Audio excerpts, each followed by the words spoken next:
Federal government, academic staff union of polytechnics to reconvene in January for further discussions. Air Force confirms probe into circumstances surrounding the killing of former Chief of Defense Staff, Air Chief Marshal Alex Bade.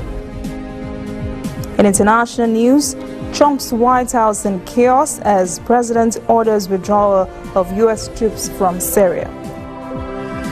And in sports, high-profile game between Nigeria and Egypt scheduled for March next year.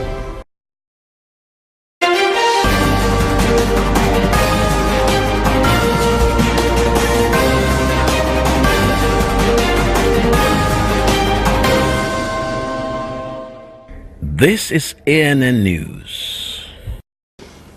I am Olajumoke Olatuji. Academic Staff Union of Polytechnics, ASUP, has agreed to meet with the federal government's negotiating team on January the 10th to continue discussions to resolve the ongoing crisis. ASUP National President Usman Dose said the meeting is important because the last meeting held on Monday was inconclusive. He said the union would continue with its strike until they are satisfied with the offer from the federal government. The officials said the report presented by the government during the last meeting was not acceptable to the union. The demands of the striking union include the implementation of needs assessment report, payment of Contours 15 arrears, implementation of the scheme of service, non-payment of salaries in state-owned institutions, and victimization of members. The Nigerian Air Force says much progress has been made in the investigation of circumstances surrounding the killing of former Chief of Defense Staff, Air Chief Marshal Alex Bade. Air Force Director of Information and Public Relations, Air Commodore Ibikunle Daramola, cautioned against spreading false information on the killing by yet-to-be-identified gunmen. Daramola clarified some erroneous claims on the driver, whom he says is alive and recuperating at an NAF hospital. He also said late Air Chief Marshal Bade was always provided with a full complement of personal staff and security personnel commensurate with his status as a 4-star general in the armed forces. Meanwhile, the Senate and House of Representatives have asked the federal government to investigate the circumstances surrounding Bade's assassination. Suspected Boko Haram leader and alleged mastermind of the 2015 Abuja bombings in Kuje and Yanya have been arrested in Lagos. Umar is expected to be the leader of a deadly robbery gang that has killed more than 15 policemen in 3 different communities in Abuja. He was arrested at a hideout in an undisclosed area in Lagos after fleeing Abuja 3 weeks ago with bullet wounds. Reports say Omar was also the overall commander of Edo and Ondo State's multiple bank robberies and had also masterminded several killings in Okene axis of Kogi. Ahead of Christmas and New Year celebrations, the Inspector General of Police Ibrahim Idris has ordered Commissioners of Police and Assistant Inspector Generals of Police to beef up security nationwide. First Public Relations Officer Jimo Moshood has also ordered a security threat assessment as well as deployment of police personnel to flashpoints and vulnerable areas to prevent political thuggery and clashes during the election rallies. IGP Idris has advised all political parties to abide by INEC guidelines and the Electoral Act of 2010. He also advised them to play by the rules. The Inspector General of Police also warned AIGs, CPs, senior police officers and other personnel across the country not to engage in political partisanship or bias, but to remain focused. They are also instructed to provide security for all throughout the period.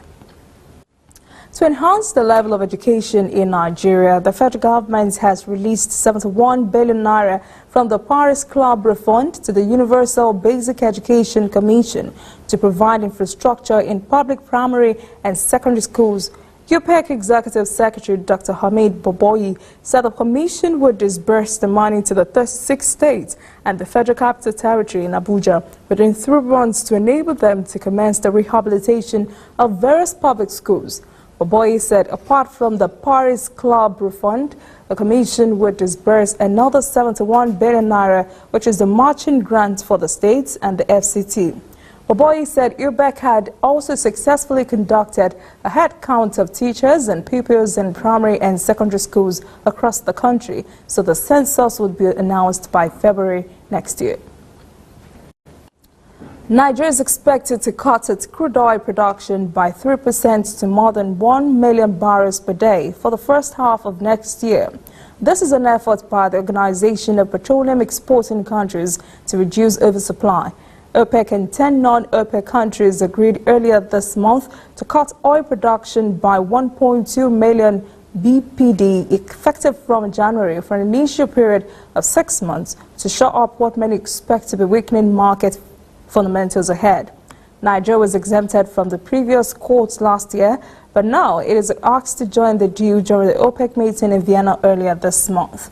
Nigeria's oil production is to be cut by 53,000 barrels per day.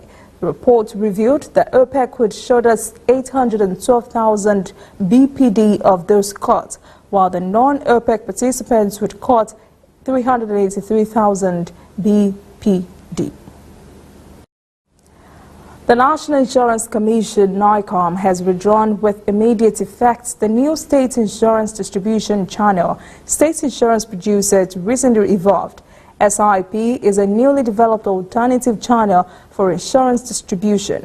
Commissioner for Insurance Mohammed Kari highlighted the benefits of the new model. Part of it is greatly developing the insurance industry. He says the model, which was to bring about 200 to 300% insurance penetration in 2 years and increase the revenue base of state government and insurance profits if implemented. The Joint Admissions and Matriculations Board has confirmed the sale of the Unified Tertiary Matriculation Examination form to candidates who would begin on January the 10th. This was made known during a meeting between JAMB and computer-based test centers at the University of Lagos, where the JAMB registrar, Professor Ishaq Oloyede, also said registration for UTME would now take place at accredited CBT centers. Oloyede stated that limiting registration of candidates to only approved CBT centers was to end extortion, mix-up of pupils' data, malpractice, and for monitoring purposes. Coming up, African stories, DR Congo presidential election postponed. And later, international news, Trump blindsides allies, orders withdrawal of U.S. troops from Syria. Defense chief quits.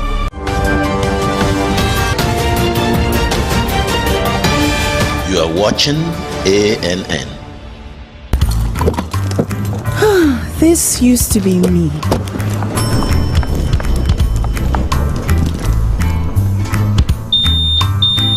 But that was before I got the perfect bag. It's handy and easy to use.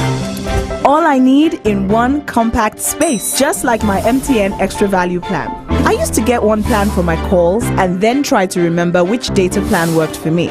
Roaming was a totally different ballgame. Not anymore. I've got the MTN Extra Value all-in-one plan. If you're a data buff like me, you get extra data with some talk time. And if you like to make calls, you get extra talk time with some data. And when I'm abroad, I automatically browse, chat, and call right on the same plan. MTN Extra Value was made just for me. More of data or calls, whichever one you prefer. MTN Extra Value is made just for you. Whether in your house, at your office, on your phone or online, we are there. We have the facts behind the headlines. We cut to the chase with the news you really need. We cover every angle. We are the bigger, better news network. We are African News Network. ANN. Watch ANN News on MITV from a truly African spirit. Welcome back. This is ANN News. Now to some African stories making the news. So much is happening in DR Congo. Elections have been postponed. Ebola and violence are claiming lives. We reported earlier on the missing plane carrying election materials. Now the missing plane is said to have crashed, killing 6 persons. The plane, hired by the Democratic Republic of Congo's Electoral Commission, crashed near the airport in the capital Kinshasa on its way back from Chicago, where it's delivered the materials. The Electoral Commission says no voting materials were destroyed in the crash. It says the pilot and crew had safely delivered the cargo to Shikapa, where, before the accident, all 5 crew members and 1 passenger died. Meanwhile, the International Criminal Court has issued a stern warning following some reports of election-related violence in the country, where the long-delayed polls have been postponed yet again. ICC prosecutor Fatou Bensouda said in the statement, anyone who incites or participates in mass violence by ordering, soliciting, encouraging, or otherwise contributing to crimes within the jurisdiction of the ICC is liable to prosecution before the court. Madagascar partial election results have shown that former President Andry Rajoelina is taking an early lead in the country's election count with a clear advantage over his rival Marc Ravalomanana after a head-to-head election was held on Wednesday. So far, with about 1/3 of polling stations counted, Rajoelina had 54% against his rivals' 45%. Rajoelina and Ravalomanana, both former presidents and longtime rivals, are locked in a duel for power after they came a close first and second in a preliminary election last month. Both of them have claimed victory and alleged fraud, raising fears of a disputed result and the risk of a new political crisis in the Indian Ocean island, which has a history of coup and unrest. A nationwide anti-government protest in the Sudan that started on Wednesday at Abara in the north of the country have spread to other cities, including the capital, Khartoum. The protesters are angry about increases in bread and fuel prices. They have demanded for a change of government during the demonstration on Thursday. A university student was killed by security forces in the city of Al-Kadari.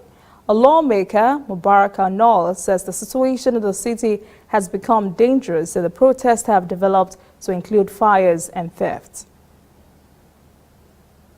A report from the UN Human Rights Office says migrants and refugees in Libya are being subjected to unimaginable horrors from the moment they entered the country. The report says they are tortured, raped, and killed in detention. UN human rights officers in Libya gathered at least 1,300 first-hand accounts from countries of origin such as Nigeria and destination countries like Italy. The report says in each of the 11 detention centers visited by human rights officers, an overwhelming majority of women and teenage girls said they had been gang raped by people smugglers. The United Nations says the climate of lawlessness in Libya is fertile ground for illegal trafficking. The report also criticizes Europe's policy of preventing migrants crossing the Mediterranean. It says that the pushback simply returns migrants to the same horrific conditions in Libya, leaving thousands of desperate people trapped there. Zambia's Supreme Court has slapped an 18-month jail sentence on a journalist on Thursday for contempt. Derek Singela had accused the judiciary of corruption earlier this year when the court's ruling overturned a lower court's decision involving 2 large corporations. Singela, editor of the Rainbow newspaper, wrote in an article he published 9 months ago the Zambian Supreme Court verdict in the case was questionable. Singela accused the judges of corruption, suggesting that he had received bribes to reverse the lower court ruling. The court sentenced him to a custodian sentence of 18 months amid growing concern of what opposition had deemed as increased authoritarian behavior. When we return, international stories. Trump's White House in chaos as President orders withdrawal of U.S. troops from Syria. And later sport, Super Eagles will tackle Pharaoh's late March ahead of AFCON 2019.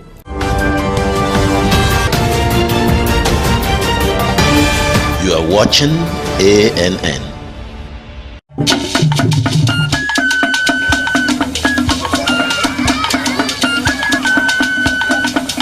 Are you sure you want to do this? Adam, go and bring us your husband. Okay, hello baby. We're in this together, okay? Can you hear me? Keep coming forward. Wait, stop. You okay, lean to your right. Keep walking down. Keep walking to the left. Yes. You're almost here. Keep going. You are here. Wow, you did it. I'm just so glad I didn't have to use my cane to do this. And I am so glad no other man got you before me. Let me be your eyes. We will never stop working to give you a network you can rely on so you can enjoy life's special moments. MTN, everywhere you go. We are on the road every day, canvassing throughout Africa for news you really need. We follow this story everywhere, from every corner of Nigeria to the wide African expanse. We bring you what's making headlines. We connect you with news you can use. ANN, African News Network, in a truly African spirit. Welcome back. This is ANN News and Global News. Republicans in the U.S. House of Representatives added $5 billion to a government spending bill on Thursday to help President Donald Trump make good on a pledge to build a border wall. That move has made a partial federal government shutdown more likely this weekend. There is a Friday midnight deadline to sign the bill, but the Senate is highly unlikely to pass the legislation which funds agencies responsible for federal law enforcement activities, airport security screenings, space exploration, and farm programs. If it's not signed, the U.S. government will shut down. Trump had said he would not sign a Senate-passed bill to keep the government running for 2 months because it lacked funds for the wall. He had made the wall the centerpiece of his 2016 campaign for the presidency, so Republicans in the House of Representatives scrambled to add money to appease the president. Trump demanded $5 billion to put towards a wall on the U.S. border with Mexico that he argues is needed to keep out illegal immigrants and drugs. A down payment on a massive project which Democrats have rejected as ineffective and wasteful. U.S. Defense Secretary Jim Mattis has abruptly quit on Thursday after disagreeing with President Donald Trump over his foreign policy, including Trump's surprise decisions to yank troops from Syria and start planning a drawdown in Afghanistan.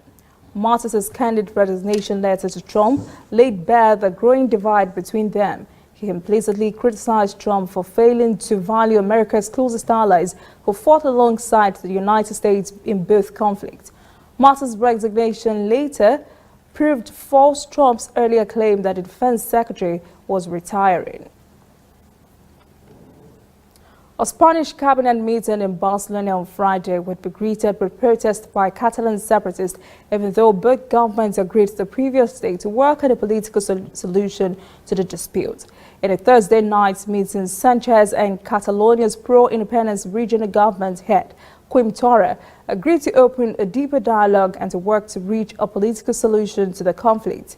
9 separatist leaders being held in detention called on Thursday for large but peaceful protests to greet Sanchez. Dozens were injured in numerous confrontations between national police and pro-independence protesters last year. Catalonia unilaterally declared independence in October last year, triggering Spain's worst political crisis in decades and prompting the previous conservative central government to seize control there for several months. Spain's constitution prohibits regions from breaking away. British ministers are divided over the government's next steps if Prime Minister Theresa May's Brexit deal with the European Union is not approved by Parliament next month. With just under 100 days until Britain leaves the EU, deep divisions in Parliament have raised the chances of leaving without a deal and increased calls for a second referendum to break the deadlock. House of Commons leader Andrew Leadsom said a so-called people's vote would be unacceptable and that a managed no deal would be an alternative. The Prime Minister has rejected that option. May pulled a vote on her deal from Parliament earlier this month after admitting it will be defeated. It is expected to be brought back for a vote in mid-January. Some ministers have indicated they would quit the government if the no-deal option became official policy. Japanese prosecutors arrested Nissan's ousted chairman Carlos Ghosn for a third time on Friday, accusing him of aggravated breach of trust in transferring personal investment losses to the automaker. The move came just as it had appeared that he might be released on bail. Prosecutors are likely to ask a Tokyo court that Ghosn be detained for 10 days and after that ask for a 10-day extension. Aggravated breach of trust is when a company director or officer violates his or her legal duty for the purpose of self-interest or that of a third party in a way that causes financial harm to the company. In this case, prosecutors say Goshen is suspected of shifting personal investment losses of about $18 million to Nissan around October 2008. A Japanese attorney says if Goshen is formally charged on this count, prosecutors would need to prove that he had intended to cause a loss to Nissan or intended to benefit personally from the action. Up next, sport. Super Eagles will tackle Pharaoh's late March ahead of AFCON 2019. Stay with us.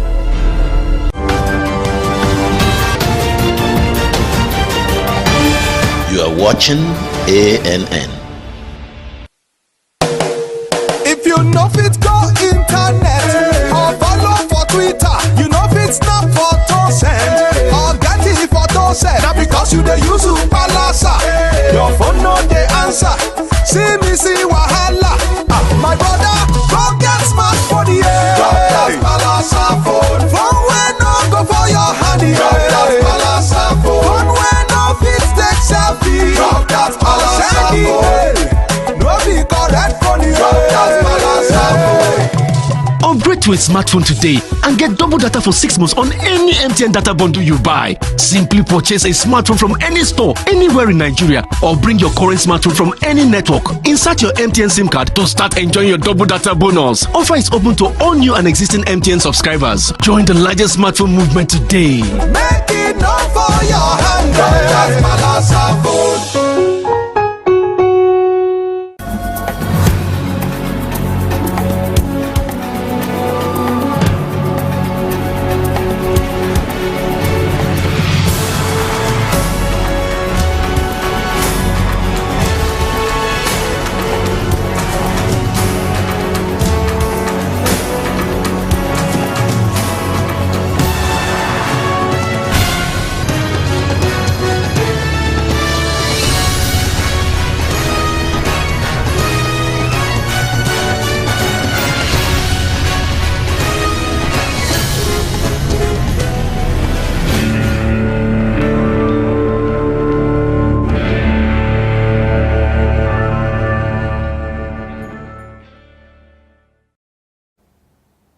Welcome back. This is ANN News. In sport, Nigeria Super Eagles will play an international friendly against the Pharaohs of Egypt in March.